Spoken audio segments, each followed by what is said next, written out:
Welcome to the Costa Rica Travel and Living Podcast. I'm your host, Adam Baker. This is the Costa Rica podcast that chats to locals and expats alike about living and working in this part of the world. I'm a British expat with over 17 years experience of living and working here, so I know a thing or two about traveling to this region. Today, my guest is Caitlin. Caitlin is a senior travel consultant at Costa Rican Vacations, is originally from Texas and first came down to Costa Rica in 2016 and made the move permanent in 2020. Caitlin lives in the Costa Rican city of San Carlos, which is more off the beaten path than most places you find an expat. So I was excited to chat with Caitlin about why she chose this area, the differences in cost of living, the pros and cons of living away from the coast, and her own affiliation and love of the Arenal Volcano area. Please don't forget to subscribe and follow along to wherever you get your podcasts to never miss one of our weekly episodes. So without further ado, let's jump on.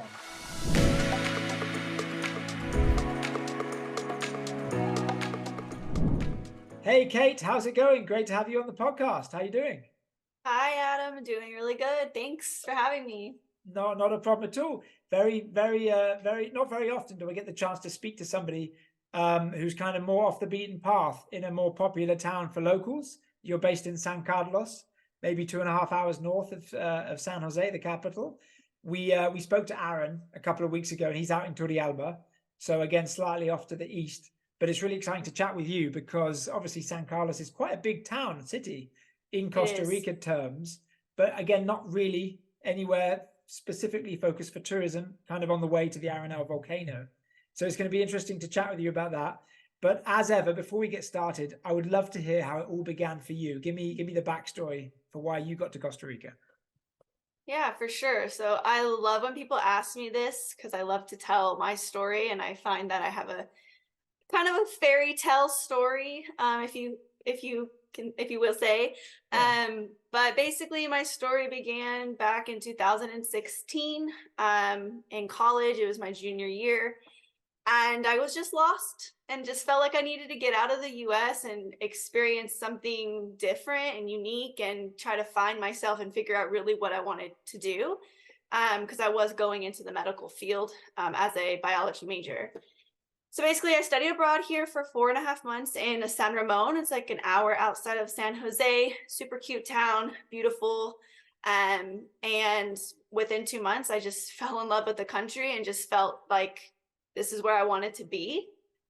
So I started thinking about my opportunities, and along that, the host family that I was living with had another guy living there with him, was like a family friend, and was going to study and getting his master's. He also played soccer and spoke English, so like we connected very quickly, and I ended up falling in love with him. So it's kind of fairy tale starting there, but I thought, this is whatever, maybe it'll work out, maybe it won't, but no matter what, like I'm gonna move to Costa Rica one day with or without this guy. Oh, nice. Luckily for me, it worked out. So I went back to the US. I changed my career path and ended up graduating with the biology degree, but actually teaching science for 2 years. Pandemic hit, kind of put a wrench in my plans, but eventually moved down here in 2020, October 2020, when the borders opened. Literally a week after the borders opened, I was down here and we were still together. We did long distance for 4 years. He's Tico, Costa Rican, English teacher, and now I live here, and I did teach a little bit, and then I found Costa Rican Vacations and thought, this is it. This is my calling, like building vacations, sharing my passion for travel and Costa Rica and how I got here. And yeah, 3 years later, here I am, or 2 years later, here I am. Yeah. Amazing. And amazing that you were able to do that long distance through the pandemic as well, which is a challenge in itself for any relationship, let alone living abroad and apart. Do you remember before you came over for the first time in 2016, do you remember what drove you to Costa Rica? Or was it just the media, social media, talk of tourism? I mean, why Costa Rica? Yeah, no, that's a super good question. So, long time ago. So if I remember walking into my counselor's office and figuring out where I wanted to study abroad, back in 2016, Costa Rica was most cost efficient. for someone who was traveling alone as a solo traveler Uh-huh. and paying it on her own. My parents were like, yeah, you want to do this? Like, you get there yourself. So I was like, sure, let's do it. So Costa Rica was up there instead of Europe, the traditional Europe plans. So that, first and foremost, it was just cost efficiency. But then I started researching more, and Costa Rica just had a lot of to offer, whether it be in the science field, in the travel field, in the hiking and nature and wildlife. And Yeah.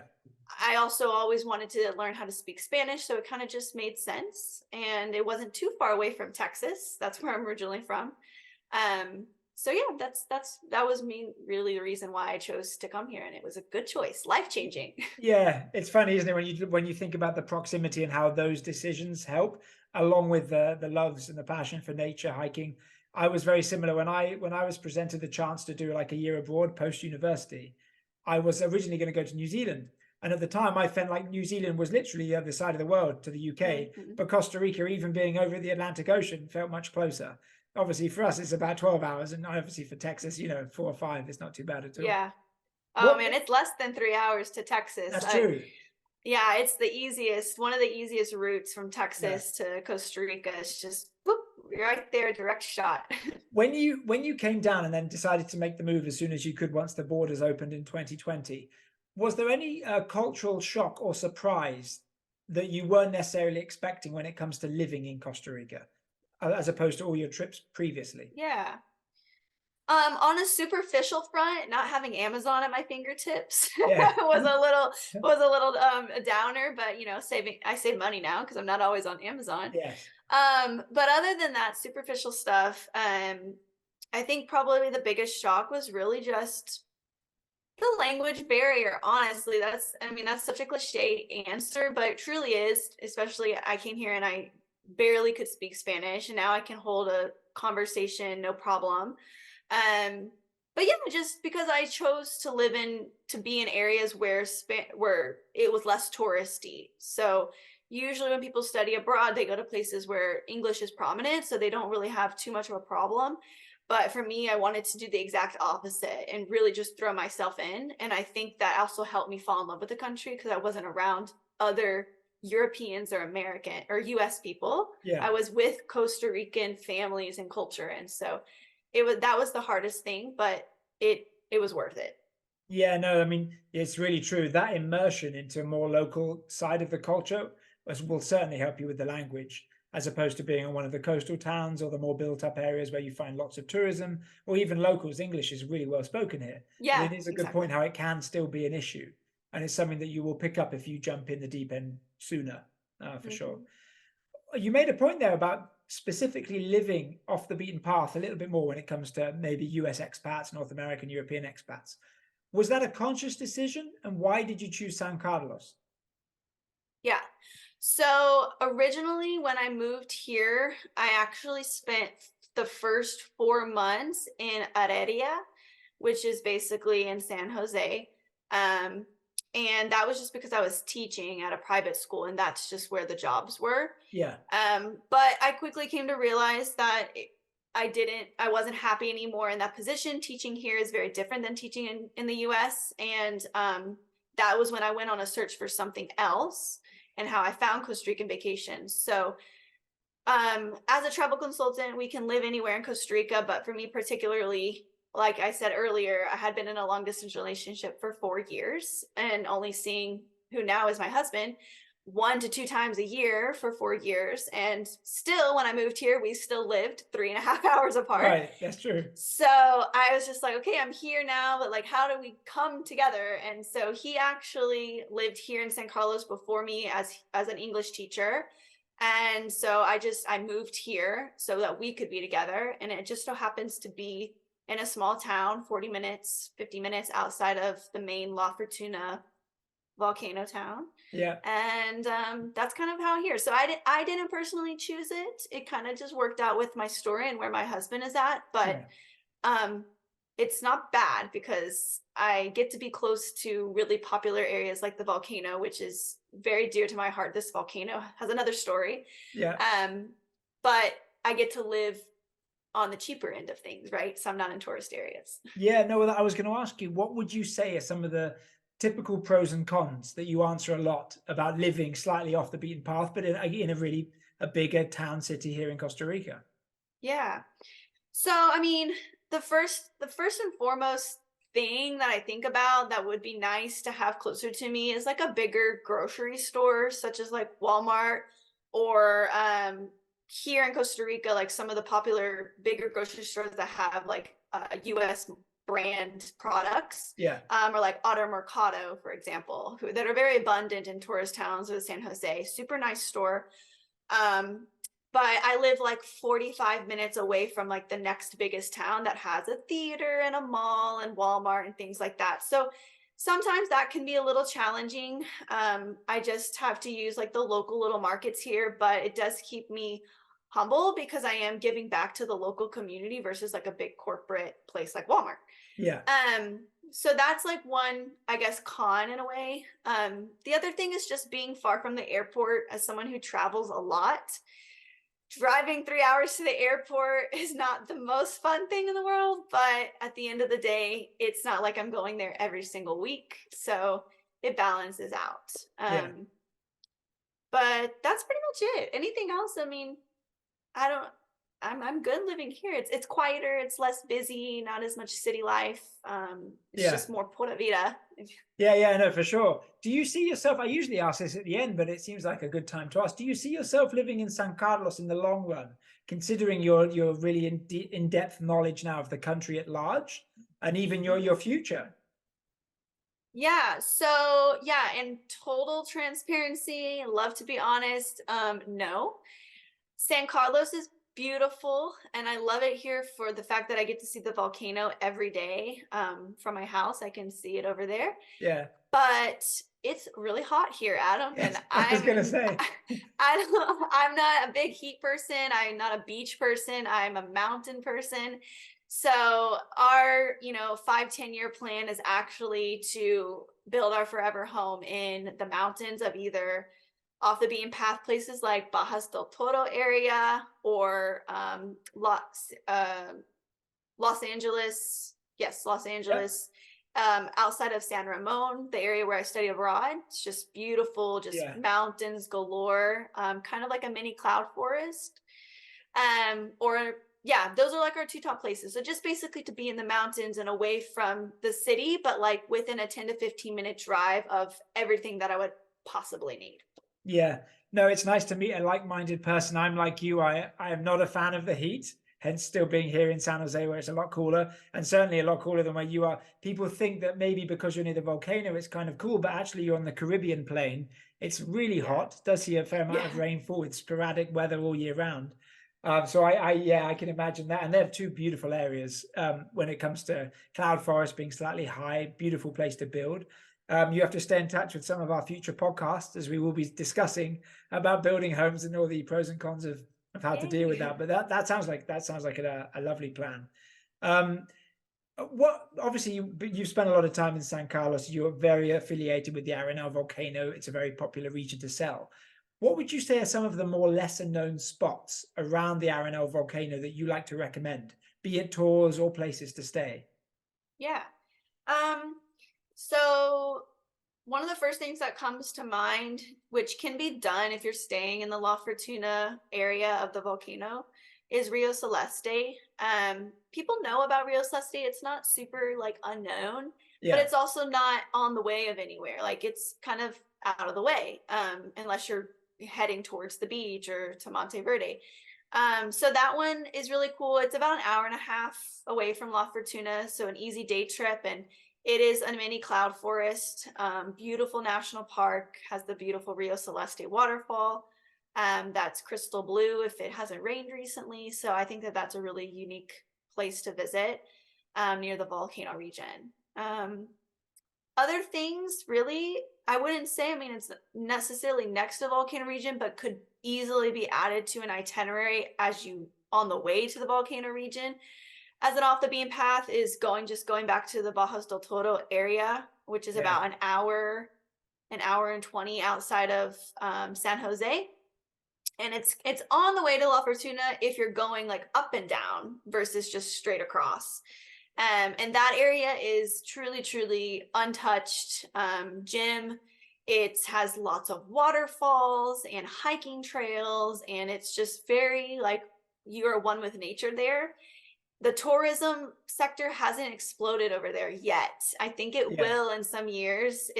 Like we start to see little signs that it is going to, but it hasn't yet. So it's just so peaceful, and it's green, lush, tropical Costa Rica, like Instagram worthy Yeah. area. Yeah, no, so it's funny you mentioned that. My favorite hotel in the country is El Silencio Lodge, located right there in the heart of Bajos del Toro. I love the connection to nature. It's a lot cooler, like you say, cloud forest, still with beautiful cultural vibes, and obviously from San Jose, it's very comfortable, and it is a great Yeah. spot to travel in between, or even if you are going to the Arenal Volcano. And it's a really good point that you mentioned about Rio Celeste, because it is a beautiful, the Celeste turquoise river that does Yeah. get a lot of advertising, a lot of media, but it's not something that everybody thinks about immediately because of its isolation. I guess Hmm. just west of the Arenal volcano on the way to maybe Guanacaste. And there Yeah. are a couple of places you can stay around, but maybe it does, like you say, make a really nice day trip if you're Right. combining that first 3 or 4 nights maybe in the Arenal area. Yeah, it's a very good point. Um, yeah, and it's can you swim in it, or are you not supposed to? So inside of the park, you can't swim in it. That waterfall is very big. It's like I It's would very, say very powerful. 2 to 3 times the size of La Fortuna waterfall, if not bigger. So it's Yeah. it's quite large. But the cool thing is that on the way to Tenorio National Park, where Rio Celeste lives, there is like a little bridge that you drive over, and on the side of the bridge is public access to get into the Rio Celeste River. And people, locals, go in there and Yeah. swim and chill and hang out and bring food and everything. So, and it's shallow, and so you can definitely 100% swim in that. It's very Yeah. safe.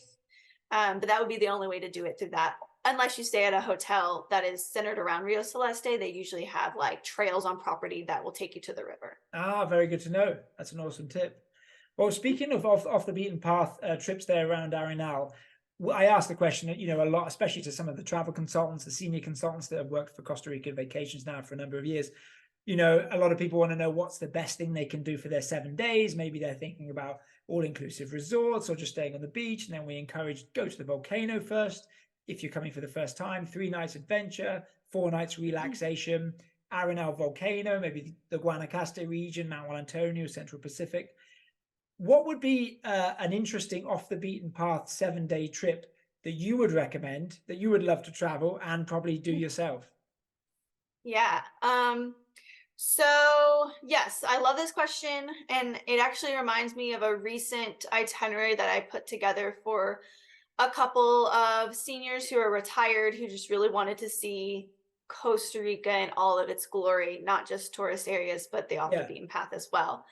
And I told them exactly what you just said. This is an itinerary that I am like living vicariously through you right now, because it's what I would love to do. Like, let me just tag along. Yeah, yeah, exactly. But in addition to those main hot spots like the volcano, Manuel Antonio and Guanacaste, and even Monteverde, a few places that I love to incorporate or would recommend if you want to see something different, would be Rio Celeste is definitely one of them. Bajas del Toro again is another one. There are hotels over there. There is a lot of things that you can do on your own, as like an economical option, but that you're giving back to the community, but you're seeing just like some of the most beautifully hidden waterfalls. So in the mountain side of things, those are some of the hidden places. Near the Guanacaste area, some hidden places. One of my favorites is Rio Perdido. It's about an hour away from the airport of Liberia Airport. Rio Perdido is literally Lost River. It is hidden. It is the best natural hot springs that I have experienced here in Costa Rica, which says a lot because La Fortuna has a lot of hot springs. Like Tabacon is beautiful and amazing, but Rio Perdido it's literally a river. Like, it is a true river, and Yeah. every section of the river has different temperatures. So it's really nice. Um, if we move on to like the beach area hidden spots further south in Manuel Antonio area, There is there's like up in the mountains, there's places like Rafiki Lodge. That's very much like a safari adventure where you're Yeah. like close to the beach, but you're still in the mountains surrounded by wildlife. If you go even further up the mountains from Manuel Antonio beach area, you can hit like San Gerardo and Savegre, which is just breathtakingly stunning. I mean, Yeah. I'm talking like high up, great for birders, great for people who are like very much into wildlife. Um, and then the last thing I would think is if you want a true off the beaten path, remote, primitive, it's going all the way down to the Osa Peninsula. Yeah. People know about it, people have heard about it. But again, like you were saying, like Rio Celeste, it's not something you think of initially because it is very out of the way. Yeah. But it is 100% worth it. The Osa Peninsula is a gem and it holds 3% of the world's biodiversity, recognized by National Geographic as the most biointense place on Earth. So I could not recommend that place more. It's incredible. And if you want to see like 7 different species around you at one time, the Osa Peninsula is where to go. And then you have the beach. Yeah, no, of course. I mean, they're really beautiful places. Rio Perdido, you're kind of there near the volcano, but you've got the hot springs, then your Central Pacific coast, you're in the mountains as well. You've got such a diverse variation, then you could finish your vacation, like you say, down in the Osa. Do you find that it's a difficult conversation when clients are asking, what do you recommend? They don't want to miss out on the stuff that they've seen and they've heard in the media, on the news, social media. Because Costa Rica's marketed Manuel Antonio is very famous, Guanacaste for the sunsets, the bigger resorts. You have to go to the Arenal Volcano. Do you find that it's really only your repeat clients that maybe when they come back, they're easier to sell on these more off the beaten path destinations? Or what do you find that people go, oh, you know what, that sounds amazing, but I want to do the standard trip first? Yeah. No, that's really tough because I mean, it really just comes down to how open-minded the client is. So I can give you, you know, per se the cookie cutter package of Arenal Volcano Manuel Antonio, which is not a bad thing. I mean, those places are beautiful. And I do like if you have to choose, sometimes I get questions like if you have to choose between the volcano or Monte Verde, cloud forest. Although I personally would choose Monte Verde over the volcano just because I live here and I like the mountains.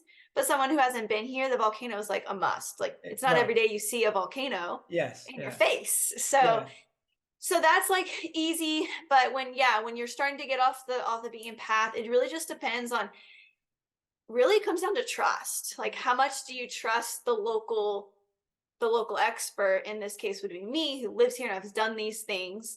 How open-minded you are. What is your family dynamic? Are y'all interested in wildlife? Do you prefer to be on the beach side of things? Do you want to seek adventure? Do you rather seek relaxation? Or do you truly just want to hit like the highlights? Or do you want a little bit of both? So it comes down to just a simple, how open-minded are you to have, a 30-minute conversation about what your priorities are and what you want to get out of this trip? And then from there, I make the decision, okay, this is going to be good. And this maybe not so much, maybe for your second trip. So it kind of goes like that. So there's not like a straight answer for you, but there's a lot of factors that depend on that. No, I think it's a really good point. And it's something that sometimes with some countries, the idea of having a personal travel consultant, especially when planning a vacation trip, is one of those things that you don't necessarily know if you need. There's so much information readily available these days online, especially with social forums. Before I came to Costa Rica, and I obviously started as well as a travel consultant, I thought it's a very cool job, but you're actually really helping someone with an informed decision. I guess it's like if you're planning to move abroad, our podcast covers the topic of travel and living, right? Whether you're just traveling for a vacation or whether you actually need help and assistance in actually coming to live, and what should you do, and what are the things to expect and how you can be best prepared. But like you say, it comes down to everybody, their preference. I agree. If you're coming for the first time, you have to see the hot springs. You have to see the volcano, do some adrenaline tours, and obviously if you like the beach. But like you say, maybe you're someone who prefers the mountain and you get the nature of the cloud forest or the rainforests of the southern region. When it comes to travel living specifically, I always like to ask this of all my guests: what kind of top tips do you give your friends and family when they ask you about how you came down? What do you recommend to somebody coming down and they're thinking about living in Costa Rica? What do I recommend? So, I mean, in the realm of what exactly? Could you elaborate a little bit more? Yeah, so when your friends and family go, okay, it's awesome. It looks like you're having an amazing life. Pura Vida sounds incredible. The Costa Rica people, the culture. How do we come down? What top tips do you have for me? I'm thinking about moving down here. Okay. Yeah. So, well, the first question is, do you want to be near the beach or do you want to be in the mountains? So that's the first thing. The second thing I would ask is, do you want to be near the touristic areas with a lot of conveniences, or do you want that more simple life where you're a little bit of a drive within conveniences, but won't die without them for some days if you're not hitting the theater or Walmart or something like that. Yeah, So first and foremost, it comes down to that, and then from there, it's just it just comes down to preferences, right? So when you live near the coast, I'll bet very beautiful, access to the beaches, but the caveats of living down at the beaches of Costa Rica, it's more expensive there, like quite more expensive, and it's getting more expensive year yeah, after year after year, even in places like Ovita, which is about an hour and a half from Manuel Antonio, further south. That place is a little more secluded and less visited, but it's starting to get more popular and does admit, or not rental, but properties are starting to become more expensive. So it's more expensive to live on the coast. So that's like something to consider and something I talk about. But when you live in places like outside of the tourist towns, like I live 45 minutes from Volcano region, I'm very close to the tourist town and can go there any day easily. And when I go there, I'm going to experience prices of tourism. yeah. But when I'm here at home, it's like 50% less, right? And I still live in a beautiful area and I still have beautiful views. So I like to kind of give my personal, to be like 100% transparent with people. And I do get clients who ask this because they ask, how much do you pay for your house? What's your mortgage or Yeah. what's your rent? And I don't mind telling people to show them what the difference is. Well, So can you elaborate on that point? Because it's a really good point yeah, that people don't necessarily think about. Obviously, the cost of living is something you will eventually face. But how yeah, can you give us some comparisons from like yes, US rent? What kind of things are we talking about when you say the coast is expensive? 100%. So for example, here in San Carlos, in my tiny little town, I have a 4-bedroom house, 2 stories, 2 bathrooms, fenced-in yard, and I pay around like $450 a month rent on that. And it's just a rental house, right? Yeah. Because this is not our forever home. Yes. In comparison to some of like my coworkers or my friends who live here in Costa Rica who live on the coast, they're paying upwards of $1,500 a month for a 1-bedroom tiny little apartment. Yeah. So it's a big difference, right? Yeah. And they don't have a yard, and they live in, and then also their groceries are more expensive because they're paying exponentially amount more for Yeah. basic groceries than I would here. So first and foremost, like rent in general is going to be black and white. It's a big chunk. Yes, and groceries are also different. I could go to the grocery store here and get 2 full like Costco sized bags of produce for like $20, whereas at Yeah. the beach side of things, that's going to be like double at least. I mean, even to give some reference in San Jose, like you're saying, the 2 to 3 bedrooms property in one of the newer condos or even a house here, you're paying upwards of $1,000 in San Jose easily. And some of the newer buildings, it's probably costing you a little bit more than that. And I'd be spending honestly anywhere between $400 to $700 a month on groceries for my small family of 3. In some of the more fancy, fancy Right. Automercado, Walmart, and especially if you do want some products that have been imported, right? You Right. have to feel like you're at home. Whereas, of course, if I go to the Fedia, the farmer's market down the road, I can spend $20 on 2 huge carrier bags and get a lot of. So it is a balance, like you say, it's how you want to live, right? It's a balance. And then like, I mean, how I balance it, or like, so something interesting about living in the middle of nowhere. And I really don't live too much in the middle of nowhere. There are places that are more middle of nowhere Yeah. than I live in now. At least I live like within 40 minutes from a major city, both ways. La Fortuna or Ciudad Casada is on the Yeah. other side of me. But the other thing is kind of fun for my husband and I is that anytime we travel to San Jose or the beach, we pass through major towns that have PriceSmart, or in the US it'd be like Costco. It's the Yeah. same owner. And we love going there every once in a while because it has all the brands, and we get Yeah. bulk things, and we can take it back and it lasts for a month. Or we get to stop at Auto Mercado and I get to, stock up on all these, US brands that I'm like, oh yes, like I finally have. I can't even think. Like ice cream is one of the biggest things. I'm Yeah. like, oh yes, if I can have my like Haagen-Dazs or Ben Yeah. and Yeah. Exactly. Jerry's Yeah. or coconut like little bars or Yeah. whatever. So it's kind of fun because it feels more of a treat because you don't get it too often. And so that's kind of exciting. That's a good point. Yeah. Yeah. So it's like it's a balance, and it's what's important to you. Also like, families too. If you have kids and you're trying Yeah. to come down here and get them in a good school, being in the Central Valley near San Jose is probably going to be preferable. The nicer schools are there. Yeah. But there's also some decent schools on the coast too. I mean, we have lots of travel consultants with families and kids who have the best life, right? Yeah. It's amazing. So Speaking to such a diverse section of everybody, and getting these feedback as families are growing as well, and schools popping up, and also medical centers, hospitals. You can see the growth. So it is fascinating chatting to everybody, but also getting your insight to understand what it's like, in an area that's not so common and off the beaten path. I mean, even behind you, the famous Costa Rica wooden walls. I used to live in a very similar place. No, Caitlin, it's been absolutely fantastic chatting to you this morning. Thank you very much for your time. Really insightful. It makes me want to go to the Arenal Volcano with that tower behind you. It's very beautiful. come on. I love it. It's the best time right now. It's so beautiful. It's is. always peeking out, and yeah, it's really nice.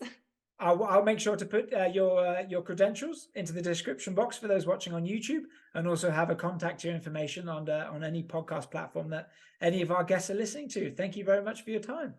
Absolutely. Thank you so much. Pura vida. Pura vida. Chat with you soon. There we go. Another very insightful discussion with Caitlin. I certainly learned a few things about living in San Carlos, especially when it comes to the pros and the cons, the huge advantage when it comes to cost of living, and for sure, some of those hidden gems off the beaten path when traveling to Costa Rica, perhaps for a second or third time. Some really interesting hotel links, which we will link to in the description box below. Guys, I'll also put Caitlin's information in the description box to wherever you are viewing this podcast. So if you're interested in a vacation or want some more tips from Caitlin, you can get in touch with her directly. As ever, please don't forget to subscribe and follow along to wherever you get your podcasts to never miss one of our weekly episodes discussing all things Costa Rica travel and living related. I've been your host, Adam Baker. I will see you guys next week. Hasta la próxima.